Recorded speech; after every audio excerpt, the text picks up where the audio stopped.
सभी का। ये अवतल दर्पण का डायग्राम है और अवतल दर्पण में किसी भी वस्तु का प्रतिबिंब 6 बिंदुओं पर बनता है। सबसे पहले है अनंत। अगर अनंत पर वस्तु होगी तो उसका प्रतिबिंब कहां पर बनेगा? फोकस पर बनेगा। उसके बाद अनंत और वक्रता केंद्र, सेंटर के मध्य कोई वस्तु होगी तो उसका प्रतिबिंब कहां बनेगा? सेंटर पर। यानी कि वक्रता केंद्र पर कोई वस्तु होगी तो उसका प्रतिबिंब कहां बनेगा? और प्रतिबिंब कैसा होगा? आभासी होगा, उल्टा होगा, सीधा होगा, काल्पनिक होगा, ये सभी अभी कवर कर लेंगे। तो हमारे पास 6 पॉइंट है। अभी फिलहाल के लिए आप 6 को भूल जाइए, ट्रिक से याद कराऊंगा। 5 को याद रखिए। 5 को हम कवर करेंगे 5वीं क्लास। और भाई जब हम 5वीं कक्षा में थे ना, तो ये वास्तविकता है कि हमें उल्टी गिनती नहीं आती थी। ध्यान दीजिएगा भाई मैं क्या कह रहा हूं। जब हम 5वीं कक्षा में थे तो ये वास्तविकता है कि हमें उल्टी गिनती नहीं आती थी। भाई यहाँ बात हो रही है अवतल दर्पण की, और अवतल दर्पण में जो भी प्रतिबिंब बनेगा वो वास्तविक और उल्टा होगा। छोटा बड़ा हो सकता है लेकिन वो वास्तविक और उल्टा होगा। भाई हम 5वीं क्लास में जब पढ़ते थे तो ये वास्तविकता है कि हमें उल्टी गिनती नहीं आती थी, लेकिन ये लागू होता है 1 2 3 4 5 तक। 5वीं बिंदु तक लागू होता है। छठे बिंदु में कहानी पलट जाएगी, इसलिए मैं कह रहा हूं इसको हम ट्रिक से करेंगे। पहले इन 5 को कवर कर लेते हैं। डायग्राम में जैसे कि आप देख रहे हैं 1 2 3 4 5 बिंदुओं को हमने कवर किया है।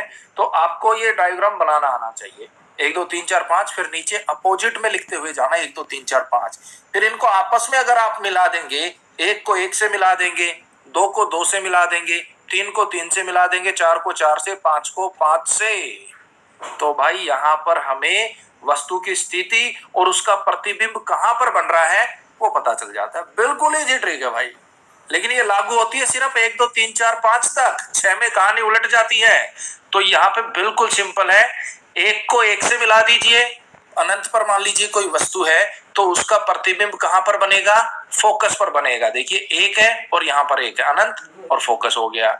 उसके बाद अनंत और वक्रता केंद्र के मध्य अगर कोई वस्तु है तो उसका प्रतिबिंब कहां बनेगा? यहाँ देखिए मेरे भाई, फोकस और वक्रता केंद्र के मध्य 2 है ना, इस 2 को 2 से मिला दीजिए।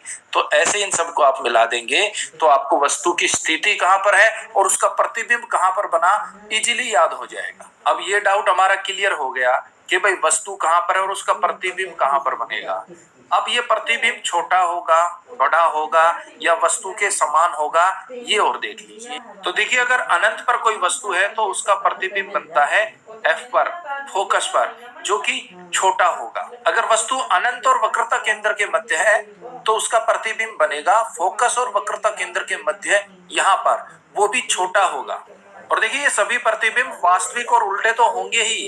हमने आपको बताया था ना 5वीं कक्षा में ये वास्तविकता